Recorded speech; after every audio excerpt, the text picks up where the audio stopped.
voit sur cette photo un homme en habit oriental, en fait un habit typique de l'Afrique du Nord au XIXe siècle. Si la photo était en couleur, le turban serait sans doute vert, montrant qu'il s'agit de quelqu'un qui a fait le Hajj, c'est-à-dire le pèlerinage de la Mecque. Et ce personnage, pour autant, n'est pas un Nord-Africain. Il porte une petite barbiche qui est aussi celle des radicaux socialistes français à la même époque. Et c'est toute l'ambiguïté de Philippe Grenier, qui est un député radical socialiste, mais qui est aussi le premier député musulman. Son diplôme de médecin en poche, il se rend en Algérie où son frère est en garnison. Et en Algérie, il découvre l'islam, la culture musulmane. Il va lire le Coran, alors il le lit en français. Et puis en 1894, il tombe gravement malade et un ami musulman lui recommande de prier Allah, ce qu'il fait, et il guérit. Et il se convertit.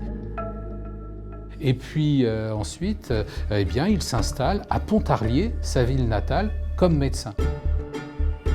Et donc il faut imaginer, juste à côté de la frontière suisse, ce drôle de médecin qui se balade à cheval avec un turban, une grande cape. C'est quelqu'un qu'on remarque, mais on le respecte parce que c'est un médecin très scrupuleux, c'est quelqu'un qui est extrêmement disponible, qui ne fait pas payer les pauvres, et il est très estimé. Arrive l'année 1896, à la surprise générale, Philippe Grenier se présente en tant que candidat radical. Donc il est républicain, radical, même radical socialiste. Le parti radical sous la Troisième République, c'est un parti qui veut laïciser la société, qui est même partisan de la séparation des églises et de l'État. Il faut voir qu'à la fin du XIXe siècle, il n'y a quasiment pas de musulmans en France métropolitaine. Il y en a des millions dans l'Empire colonial, mais ils n'ont pas le droit de vote. La plupart d'entre eux sont des indigènes et non des citoyens.